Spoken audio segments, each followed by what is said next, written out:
এখন তো তার থেকে নেয়ার কিছু নেই, এখন আমার গুনাহগুলো তার ঘাড়ে চাপিয়ে দেন।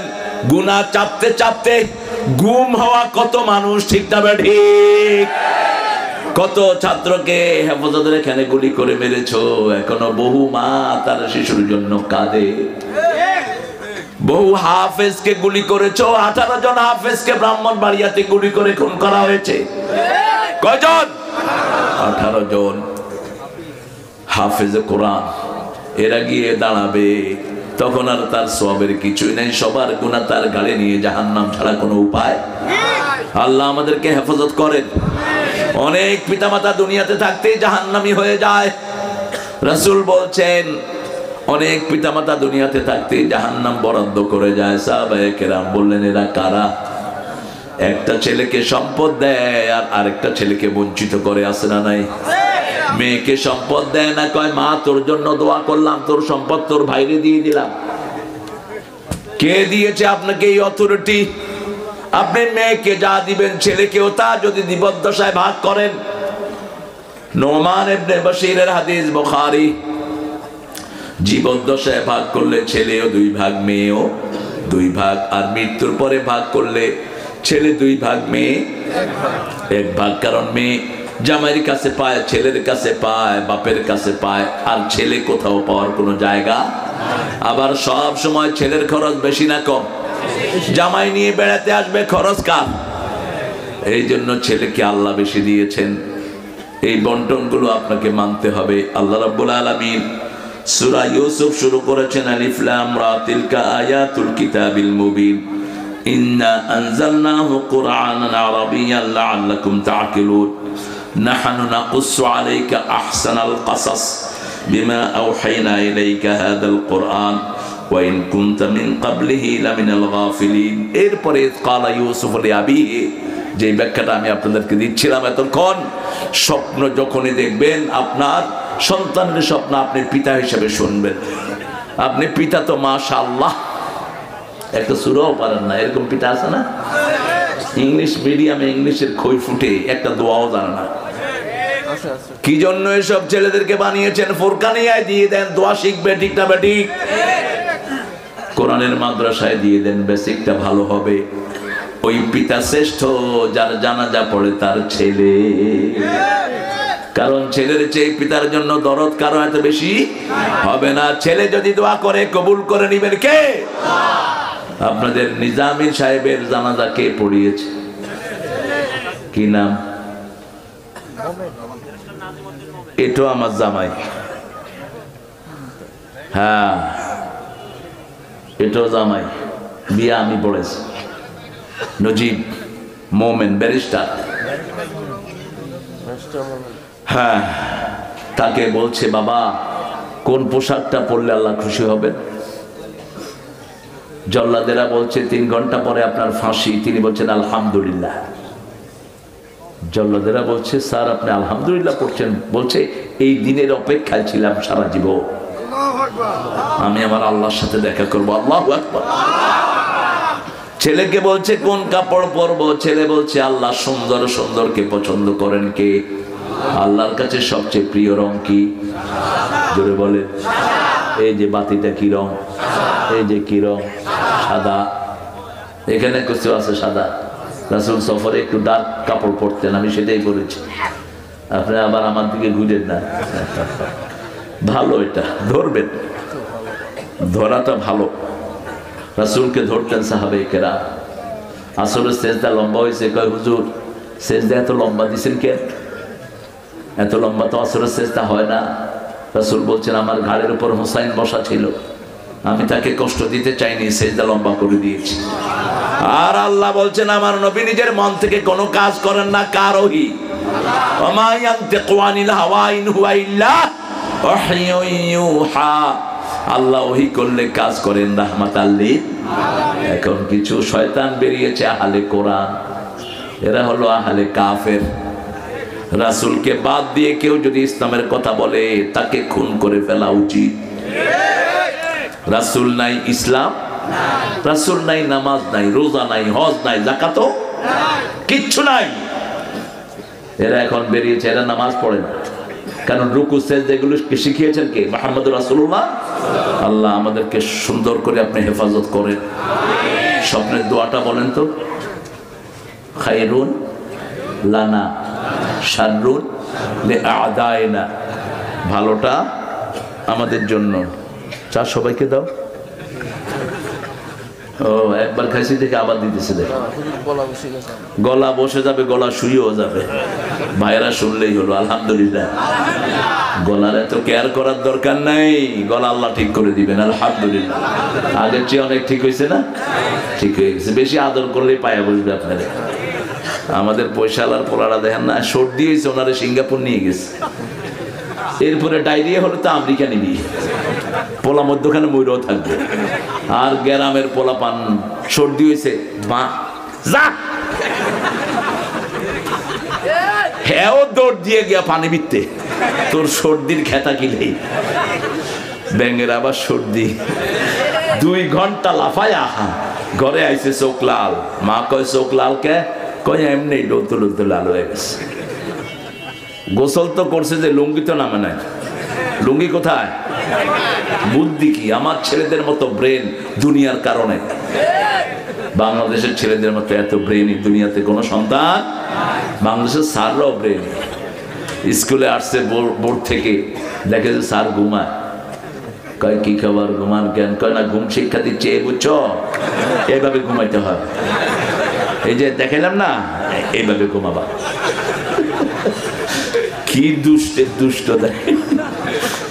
আমার ছেলেদেরকে মারবেন না, এরা জ্ঞানী। সারা দুনিয়ার সর্বশ্রেষ্ঠ হাফেজ সব বাংলাদেশে। 20 বছর এদের থেকে কেউ নিতে পারে না। হেফজোখানায় সব ছেলেদেরকে দিয়ে দেন। কি পড়ান স্কুলে? আপনার স্কুলের ছেলেগুলো চোখের দিকে তাকিয়ে কথা বলে, মুরব্বি দেখলে বিড়ি টানে।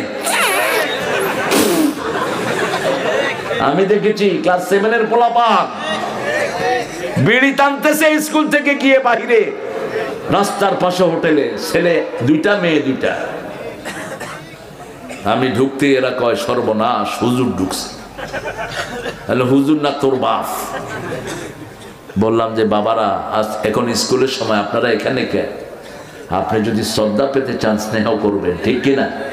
আপনি স্নেহ না করলে ওরা কখনো শ্রদ্ধা করবে না। এজন্য রাসূল বলছেন মান লাম ইয়ারহাম সগীরানা, যে ছোটকে আদর করে না বড়কে সম্মান করে না। সম্মান পেতে হলে কি করতে হবে? আদর করতে হবে। রাগ করা তারই সাজে, সোহাগ করে যে গো।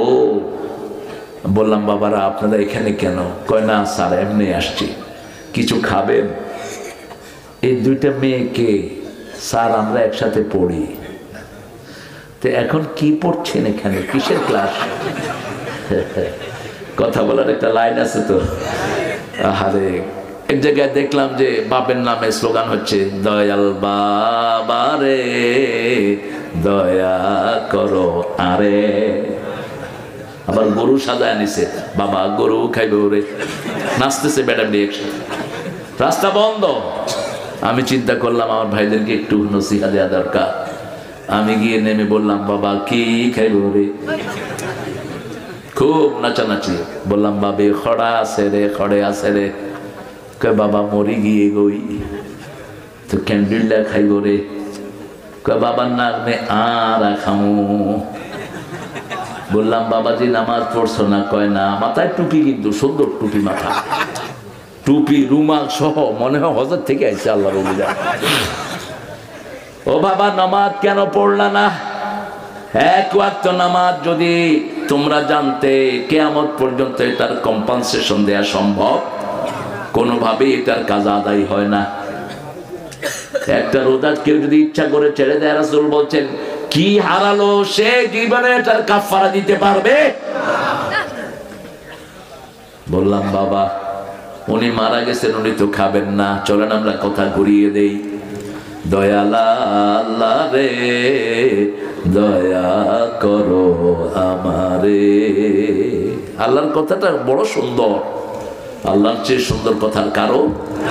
কি সুন্দর কথা বলে দেন, দয়ালা আল্লাহ রে দয়া করো আমারে। শোনো শোনো মুসলমানো, করি আমি নিবেদন, এই দুনিয়া পানা হবে জেনে জানো না। কার লেখা? নজরুল। কি সুন্দর করে কিয়ামতের বর্ণনা দিচ্ছেন তিনি। এই নজরুল আমাদের জাতীয় কবি, আল্লাহ তাকে মাফ করে দিক। ইসলামের জন্য সুন্দর সুন্দর লেখা আছে না নাই? আল্লাহতে যার পূর্ণ ঈমান, কোথা সে মুসলমান, কোথা সে মুসলমান, কোথা সে শিক্ষা আল্লাহ ছাড়া, ত্রিভুবনে ভয় করিত না যারা, দার দিন দিন রবে কাঁপিত দুনিয়া, জিন পরি ইনসান, কোথা সে মুসলমান। আর আমাদের দেশে এক কবি আছে যিনি বলতেন, মুয়াজ্জিন আজান দিলে বেশ্যার খদ্দরের ডাকের মতো মনে হয়। তিনি কবিতা লিখেছেন, স্বাধীনতা তুমি কিশোরী মেয়ের তুরতুরে বুক। কি খবিস কবিতা লিখেছে, সদরঘাটের উপর দিয়া কাউয়া উড়ে গেল, আমার দুয়ারের সামনে স্যান্ডেল গুলি হা করে আছে, আমার মন চেয়েছে জুতা দিয়া ওর গালে পিটাই। আর কবিতা লিখেছে আমাদের ফররুখ, রাত পোহাবার কত দেরি পাঞ্জেরি, এখনো তোমার আসমান ভরা মেঘে, সেতারা হেলাল এখনো উঠিনি জেগে, তুমি দাস মাস তুলে আমি দাঁড় টানি ভুলে, অসীম রাতের শূন্যতা ঘেরি পাঞ্জেরি। কবিদের সম্রাট ছিলেন কবি নজরুল, আলহামদুলিল্লাহ। উপমার বাদশা ছিলেন তিনি। উপমা, উপমা কাকে বলে শিখিয়েছেন কবি নজরুল। নজরুল চুরি করেছেন আল্লামা ইকবাল থেকে, লাইনকে লাইন। আর ঠাকুররা চুরি করেছে মসনবী থেকে, গীতাঞ্জলি পুরোটাই মসনবীর অনুবাদ। আল্লাহ যদি বাঁচায় আমরা প্রকাশ করবো, এটা ডিসক্লোজ করবো ভেরি সুন ইনশাআল্লাহ। সেদিনা ইউসুফ আলাইহিস সালামের চরিত্র ছিল অসাধারণ। জোলেখা সবগুলো দরজা বন্ধ করেছে ওনাকে কুমন্ত্র দেওয়ার জন্য, ঠিক কিনা? আমার প্রিয় ছেলেরা, যখন তোমাকে কোনো সম্ভ্রান্ত মেয়ে বলবে, প্রেমের আহ্বান জানাবে, তুমি বলবা ইন্নী আখাফুল্লাহ, আমি ভয় করি কাকে? রাসূলকে আল্লাহ বলছেন, ওই তোমার উম্মতকে বলে দাও আমি আল্লাহ তাকে কিয়ামতে ছায়া দান করে দেব। দাতু ইমরাতুন যাতা হুসনিন ওয়া জামাল ক্বালা ইন্নী আখাফুল্লাহ। একটা সৌন্দর্যের পরশা নিয়ে মেয়ে এসে আপনাকে ডাকবে, বড় বংশের মেয়ে, পয়সালা মেয়ে, আপনি বলবেন আমি কাকে ভয় করি? আল্লাহকে ভয় করি। আল্লাহ বলছেন, এই ছেলেকে আমি আমার ছায়া তলে কিয়ামতে ছায়া দিয়ে দেব। আল্লাহ আমাদের ছেলেদেরকে আপনি কবুল করে। আমাদের যুবকেরা ভালো হতে চায়, কিন্তু সরকারি কোনো কর্মসূচি, এই যে দেখেন কত যুবক, কত যুবক, ছোট্ট ছোট্ট শিশুরা, কোনো মোবাইলের আকাঙ্ক্ষা নাই, কিছু নাই, কোরআনের জন্য বসে আছে, ঠিক কি না? আপনাদের এখানে তো ছোট্ট জায়গা, আমি দিনে যে প্রোগ্রাম করে এসেছি, কয়েক লক্ষ লোকের সমাবেশ, শুধু যুবক আর যুবক, এর জন্য ওদের মাথা খারাপ। যুবকেরা এত কোরআন নিয়ে দৌড়াদৌড়ি করে কেন, ঠিক কিনা? সবগুলো যুবক, এই যুবকরা খোরাক চায়, এরা কাজ চায়। কি চায়? কাজ চায়। আপনি যুবকদেরকে পাইকারি হারে কোরআনের প্রতিষ্ঠানে দিয়ে দেন, পাইকারি হারে এদেরকে দিয়ে কোরআনের কাজ করান, এরা সুন্দর হবে, ভালো হবে। জাতীয়ভাবে পরিকল্পনা করেন, ডক্টর ইউনূস কিছুই করতে পারবা না, সিন্ডিকেট গুলো ভেঙে দিয়ে যাও। তোমার দরকার নাই, তুমি শুধু আর্মির অর্ডার করো, আর্মি ভেঙে দিবে, ঠিক কিনা? সিন্ডিকেটের জ্বালায় আমাদের শেষ। আমাদের পড়ায় সিন্ডিকেট, স্কুলগুলোতে সিন্ডিকেট, এক এক স্কুলে এত বেতন, টিচাররা ভালো পড়ায় না, প্রাইভেট পড়াবে করে। গরিবের অবস্থা খারাপ। একটা স্কুলের মাসিক বেতন হলো 25,000 টাকা, ভর্তি হতে লাগে 2.5 লাখ টাকা। স্কুলের নাম হলো স্কলাস্টিকা, ম্যাপল লিপস। পিটানো দরকার এগুলোকে। কেন এত বেতন ধরেছ? ক্যালকাটার মমতার যেই হেডম, হেটাও নাই আমাদের এগুলোর। মমতা প্রাইভেট স্কুলের সব টিচারদেরকে আনছে, এনে বলছে আপনাদের স্কুলের বেতন কত? বলছে 25,000। বলছে টাকা কি চাবা খান? টাকা কি চাবায়া খান? এত বেতন কেন? আর আমার ফোরকানিয়া হেফজোখানা চলে না, 50,000 টাকা ওকে মাসে দেয় না, ঠিক না বেটি? আর এক বাচ্চার জন্য খরচ হচ্ছে 25,000 টাকা, 2.5 লক্ষ টাকা ভর্তি ফি। এরপরেও নাকি চান্স পায় না। আল্লাহ আমাদেরকে বুঝার তৌফিক দেন। আমরা সূরা ইউসুফ পড়বো তো, ইউসুফ আলাইহিস সালামের মতো চরিত্র গঠন করবো তো। বাবারা রাতের বেলায় ফেসবুক খুলবেন না। ফেসবুকে রাতে ভালো বেশি না খারাপ বেশি? টিকটক করো ছেলেরা, টিকটক হাদিস দিয়ে করো। তুমি একটা হাদিস পড়ো, তোমার বন্ধু আরেকটা পড়ো, দুইজনের চেহারা নাও। তোমার ছোট্ট সুন্দরী মেয়েটাকে টিকটকের জন্য দিয়ে দাও, সুন্দর মুখে সূরা পড়বে। কথা কর না কেন? এটা ভাইরাল হবে তো? ভাইরাল হওয়ার চেষ্টা করেন না, ভাইরাল হলো রোগ। হুজুরটা ক্যামেরা নিয়ে ঘুরে সাথে সাথে বাথরুমে যাচ্ছে, ওখানে যাচ্ছে, একটু ভিতরে পোস্ট করে দাও না। আমরা যত ভালো জিনিস আমাদের কাছে, এত এলিমেন্ট আছে, আর কার কাছে নাই? কত আয়াত এখানে বলেন তো?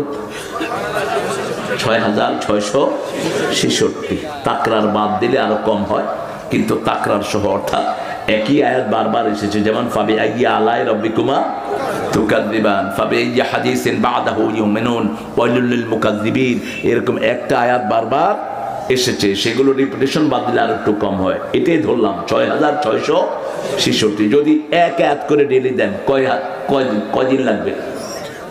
6,666 জীবনে শেষ। 5,000 হাদিস বুখারীতে, মুসলিমের ভিতরে 6,500 5,500 মতো হাদিস, 10,500 একটা করে দিয়ে দেন। তিরমিজি, ইবনে মাজাহ, ইবনে হাম্বল, আহমদ ইবনে হাম্বলের সব হাদিসগুলো থেকে একটা করে দেন, জীবন শেষ হয়ে যাবে, ঠিক না বেটি? আল্লাহ আমাদেরকে বোঝার তৌফিক দান করেন। আরো চিৎকার করে বলেন আমিন। পড়েন সুবহানাকা আল্লাহুম্মা ওয়া বিহামদিক আশহাদু আল লা ইলাহা ইল্লা আনতা আস্তাগফিরুকা ওয়া আতুবু ইলাইক। এত রাত করবেন না, নিষেধ, হাদিসে নিষেধ। আপনাদের পাবনার কি আইন আমি জানি না, হাদিসে নিষেধ। রাসূল কখনো এশার পরে কথা বলতেন না, বেশ 10টা পর্যন্ত করবেন। এই যে স্যার হাই ছাড়তেছেন, স্যারও ক্লান্ত, এটা শরীর, সারাদিন ক্লান্তির পরে আপনারা এখানে চলে আসছেন। আল্লাহ আপনার গুনাহগুলো মাফ করে দিক, যারা চলে গেছে তাদের গুনাহ মাফ করে দিক। আমরা দোয়া করব সবার।